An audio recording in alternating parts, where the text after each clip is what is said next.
बिस्मिल्लाहिर्रहमानिर्रहीम।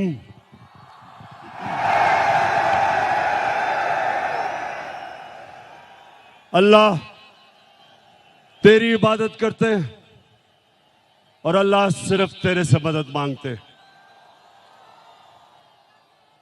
जेलम, मैं आज आपके जज्बा और जुनून देख के आपका दिल से शुक्रिया अदा करता हूं। खास तौर पे जिस तरह आज हमारी ख्वातीन निकली हैं, मैं आपको सलाम पेश करता हूं। और मैं देख रहा हूं कि बच्चे भी हैं, क्योंकि अच्छा, और मैं ये जितने भी झंडे देख रहा हूं, मेरी आगे से आप सबसे एक दरखास्त है कि तहरीक इंसाफ के झंडों से उतना ही जितना आप तहरीक इंसाफ के झंडे लेके आए, उससे ज्यादा पाकिस्तान के झंडे लेके आए। मेरे पाकिस्तानियों, ये एक मुल्क की जिंदगी में बहुत कम ऐसे होता है कि सारी कौम इकट्ठी हो जाती है, सारी कौम फैसला करती है, सारी कौम फैसला करती है कि हमने अपनी आजादी की जंग लड़नी है। जिधर जिधर मैं गया हूं, मैंने कभी इतने बड़े जलसे नहीं देखे। मैं जेलम पहले भी आया, लेकिन मैंने कभी जेलम में ऐसा जलसा नहीं देखा।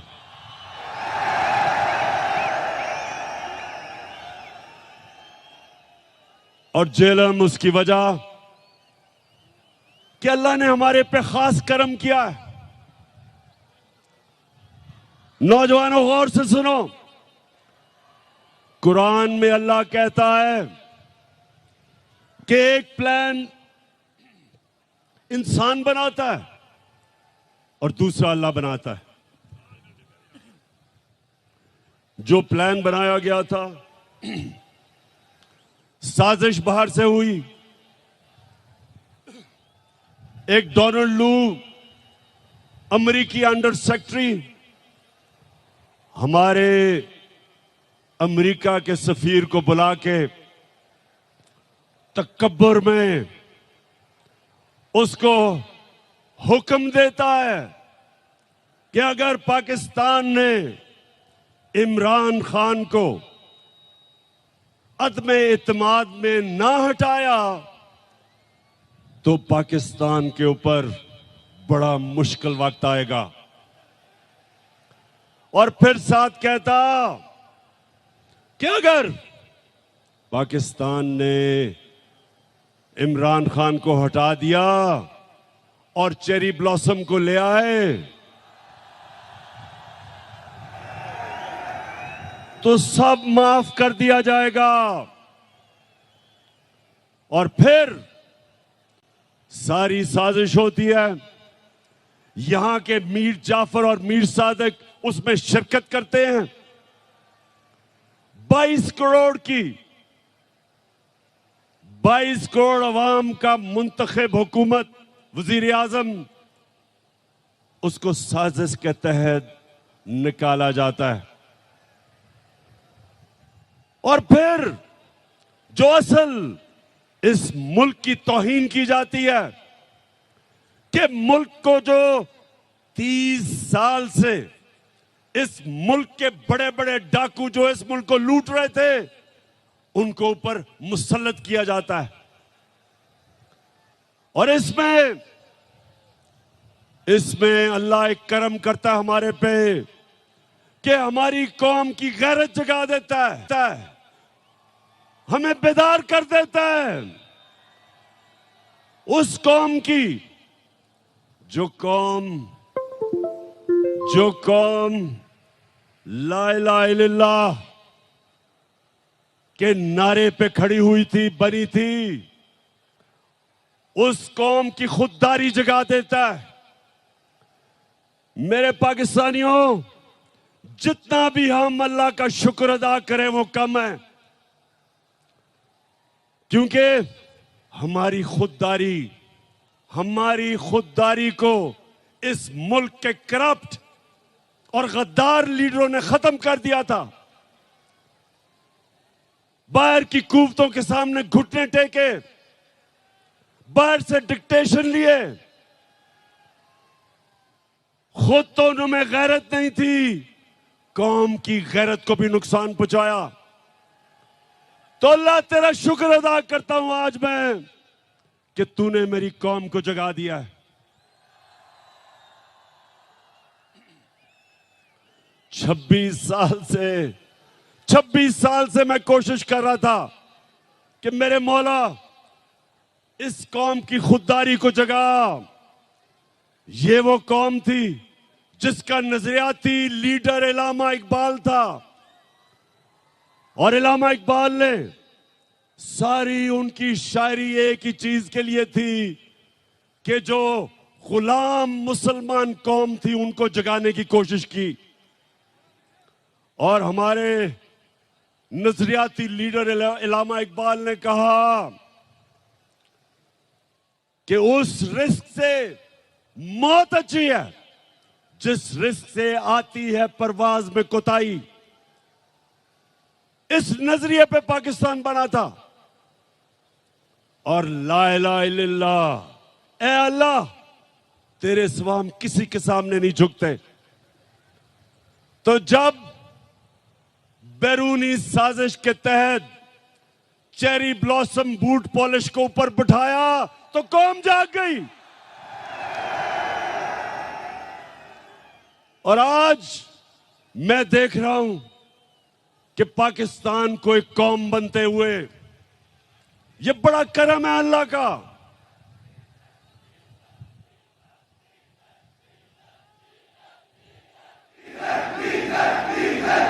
अच्छा, मैं जरा पहले बाकी बातों से पहले जरा डीजल पे आ जाऊं।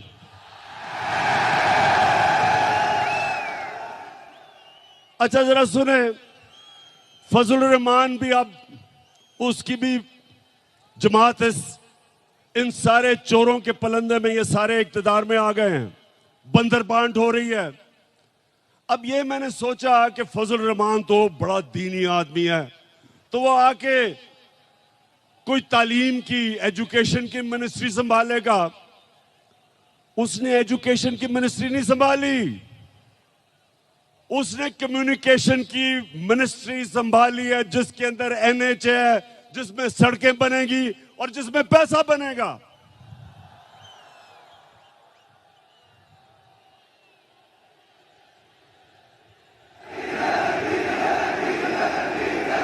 अच्छा, और पाकिस्तानी, ये जरा, अब पाकिस्तानियों जरा सुने मेरी बात, सुने सुने सुने सुने। अब ये सारे, ये जो चोरों की कैबिनेट बनी है 60% जमानत पे हैं। किसी ने 18 कत्ल किए हुए हैं। शरीफ खानदान ने 40 अरब रुपए की चोरी का हिसाब देना है नैब में और एफआईए में। वो जरदारी उधर अरबों रुपए का उसने जवाब देना है, जो फेक अकाउंट्स में पैसे, एयान अली के भी उसी अकाउंट से पैसे जा रहे थे जिसमें बिलावल। अब जो मफरूर है, सुने नौजवानों, जो मफरूर है, जो सजा याफ्ता है, जो झूठ बोल के भागा है, जो अरबों रुपए की प्रॉपर्टीज में लंदन में रह रहा है, उसने सारी कैबिनेट को लंदन बुला लिया है। तो पाकिस्तानियों ये याद रखें कि ये सारे कैबिनेट लंदन जा रहे हैं आपके पैसे पे। ये अपने पैसे नहीं खर्च करेंगे, ये आपके पैसे पे जा रहे हैं। और वहां जाके मफरूर साहब को मिलेंगे, सजा याफ्ता कॉन्विक्ट, झूठा, बुजदिल, हमेशा जब भी कोई मसला मुल्क से बाहर भाग जाता है, उससे जाके इंस्ट्रक्शंस लेंगे। ये है इस मुल्क की तौहीन। और इसलिए कौम खड़ी हो गई है, इसलिए सारे पाकिस्तानी खड़े हो गए हैं। सारे पाकिस्तानियों ने फैसला कर लिया है, सब पाकिस्तानियों ने फैसला किया है कि इंपोर्टेड हुकूमत नामंजूर। मैं इंशाल्लाह 20 के बाद आपको इस्लामाबाद दावत दूंगा। पहले मैंने सोचा था कि इंशाल्लाह 20 लाख लोग इस्लामाबाद में पहुंचेंगे, लेकिन जो मैं अब लोगों में फिर रहा हूं, अब वो नंबर चला गया 25 लाख पे। अच्छा, अब चेरी ब्लॉसम कौन है? बच्चों को चेरी ब्लॉसम कौन है?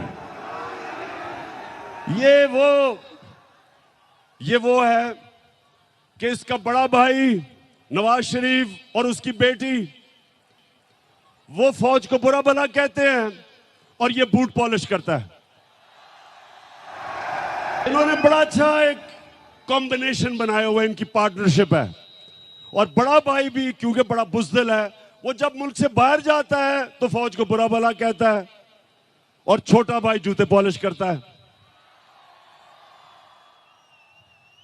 तो ये दोनों, इसने कोई कल इसने तकरीर की, जरा सुने। कहता कि इमरान खान फौज के बड़े खिलाफ बातें कर रहे हैं, हम इजाजत नहीं देंगे। शहबाज शरीफ, शर्म करो,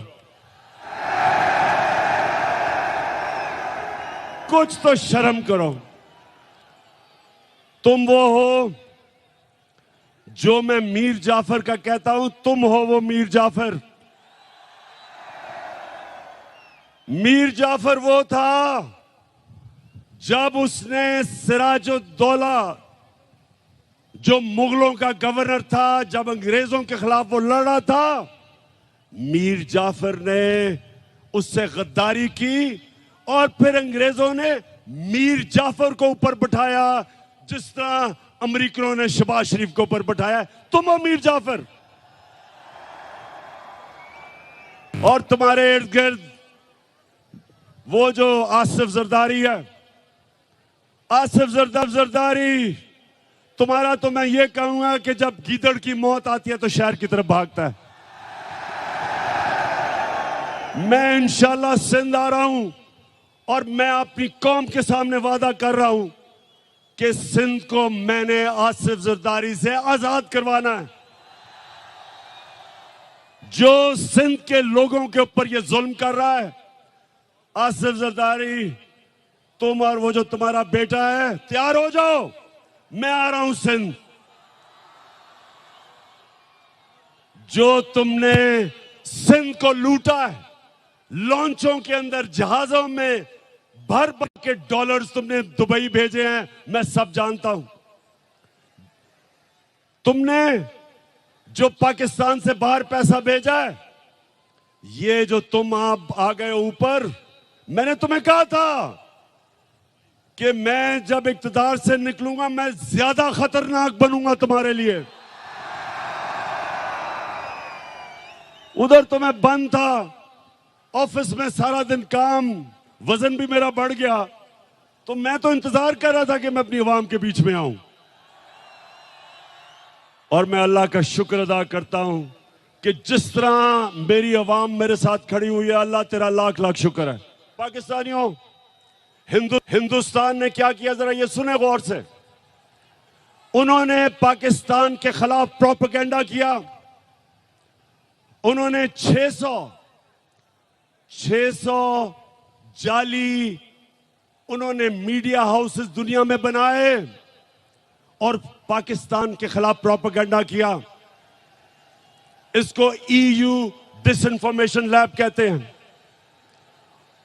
और आपको पता है कि उन्होंने किसको बाहर से प्रोपेगेंडा में किसको निशाना बनाया?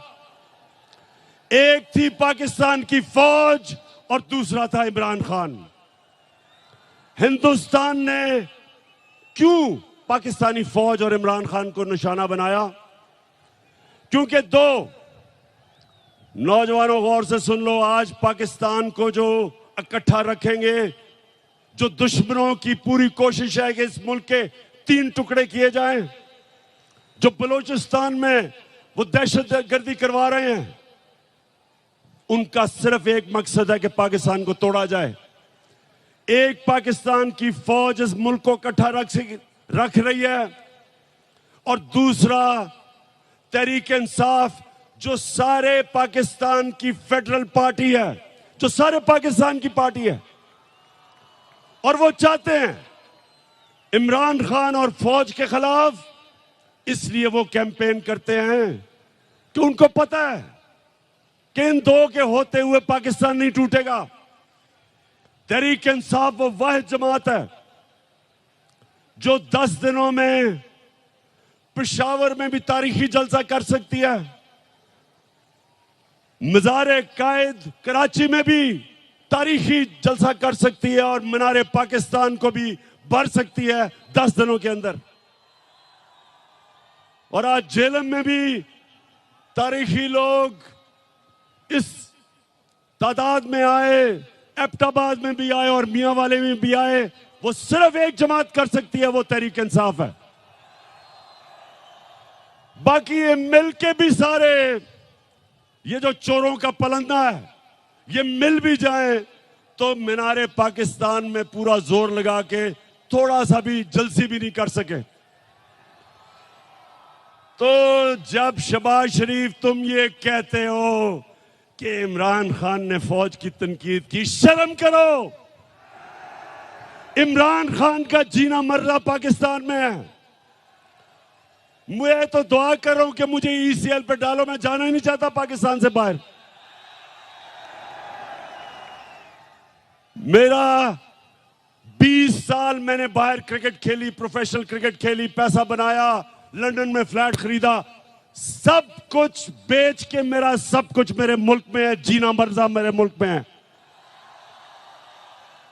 और ये जरा सुने, ये शरीफ करप्ट खानदान, पहले नवाज शरीफ, उसको जब जनरल मुशर्रफ ने मुल्क से बाहर, जैसे उसने सऊदी अरेबिया भेजा, लेटर साइन, मुआहदा साइन करके सऊदी अरेबिया गया, झूठ बोलता रहा मैंने नहीं कोई साइन किया। फिर उधर से लंदन पहुंच गया, 8 साल मुल्क से बाहर। जरदारी जेल से निकला, वो सीधा लंदन और अमेरिका पहुंच गया। और अब वापस आए, दोनों ने एनआरओ लेके वापस आए, दोनों ने लूटना शुरू किया। अब ये सुने, मैंने अभी तक जब 3.5 साल में एक निजी दौरा नहीं किया, मैं सारा वक्त पाकिस्तान में था। नवाज शरीफ ने 24 निजी दौरे किए लंदन के, जरदारी ने 50 निजी दौरे किए दुबई के। यानी ये सारा वक्त हुकूमत तो पाकिस्तान की करना चाहते हैं, पैसे बाहर हैं, बच्चे बाहर हैं, ईदें बाहर हैं, इलाज बाहर है, बैंक अकाउंट्स बाहर हैं, प्रॉपर्टीज बाहर हैं। और तुम शहबाज शरीफ कह रहे हो कि इमरान खान फौज के खिलाफ बात कर रहा है। तुम्हारा जो नवाज शरीफ था, हिंदुस्तान में जाके पहले तो मिला, जब नरेंद्र मोदी के भागा गया उसके जूते पॉलिश करने,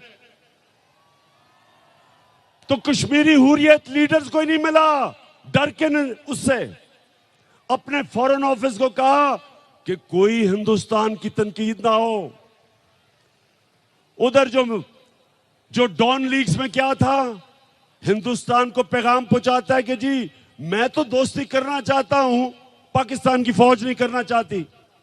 नरेंद्र मोदी कहता कि पाकिस्तान का जो सिपा सलार है उस वक्त रहील शरीफ, कहता वो दहशतगर्द है, लेकिन नवाज शरीफ हमारा दोस्त है। मेरे दौर में मोदी ने यह क्यों नहीं कहा वो मेरी फौज के खिलाफ उसकी जुर्रत नहीं थी बात करने की, क्योंकि मैं नरेंद्र मोदी को कहता था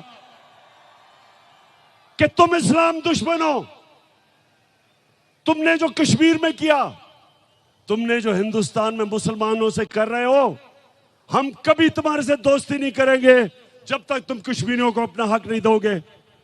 कभी नवाज शरीफ के मुंह से कश्मीर की बात सुनी? कभी शहबाज शरीफ के नाम से बात सुनी? आते साथ ही कि हम तो जी नरेंद्र मोदी से दोस्ती करना चाहते हैं। तुम इसलिए करना चाहते हो कि जो तुम्हें लेके आया उन्होंने हुक्म दिया दोस्ती करने का। मैं जब रूस गया, मैंने रूस के सदर से बात की कि यहां महंगाई है, तेल की कीमत बहुत ऊपर चली गई है, हमने अपने लोगों को रिलीफ देना है। 30% कम पे तेल हमें वो बेचने के लिए रूस तैयार हो गया था।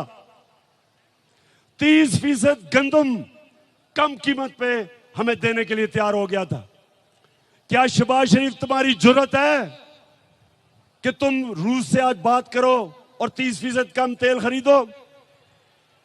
आपको पहले जाके इजाजत लेनी पड़ेगी उन लोगों से जो लेके आए हो आपको उनको बूट पॉलिश करने पड़ेंगे चेरी ब्लॉसम लगा के, और फिर इजाजत मांगनी होगी जो नहीं मिलेगी आपको। हिंदुस्तान अमेरिका का स्ट्रेटेजिक एलाय है, वो रूस से सस्ता तेल खरीद रहे हैं, वो रूस से हथियार खरीद रहे हैं, तो अमेरिकन हिंदुस्तान को कुछ नहीं कहते, क्योंकि उनकी फॉरेन पॉलिसी आजाद थी, अपने लोगों के लिए थी। हमारा ये मसला है मेरे गैरतमंद पाकिस्तानियों, हमारा मसला ये रहा है कि हुक्मरान वो रहे जिन्होंने मुल्क से बाहर पैसा लेके गए, पैसे के गुलाम, कभी अपनी अवाम के लिए खड़े नहीं हुए। एक जुल्फिकार अली भुट्टो खड़ा हुआ था, उसके खिलाफ भी साजिश हुई थी, मुदाखलत हुई थी और उसको फांसी चढ़ाई गई थी। और उसके खिलाफ कौन लोग निकले थे? यही वो जो कि नवाज शरीफ की तब पहले पार्टी थी, फजल रहमान की जो पार्टी थी, ये लोग निकले थे। ये उस साजिश का हिस्सा थे जिसमें जुल्फिकार अली भुट्टो को गिराया गया और फांसी दी गई। और इंशाअल्लाह मेरे पाकिस्तानियों, एक नया मुल्क उठ रहा है, हमारा एक खुददार कौम खड़ी हो रही है। मैं ये अपनी ख्वातीन को देख रहा हूं, बच्चों को देख रहा हूं, सब निकल रहे हैं एक नए पाकिस्तान के लिए। मैं जो 20 तारीख के बाद जब मैं आपको दावत दूंगा, मैं चाहता हूं उसमें शिरकत करें हमारे बड़े बुजुर्ग, हमारे खास तौर पे दिलेर नौजवान और हमारी ख्वातीन और बच्चे भी। मैं अब अपनी आखिरी बातें करने लगा हूं, जरा गौर से सुनना है आपने। देखें, मेरे 3.5 साल जो हुकूमत में थे, मैं आपको बताऊं मुझे सबसे ज्यादा शर्म कब आई? जब मुझे बाहर जाके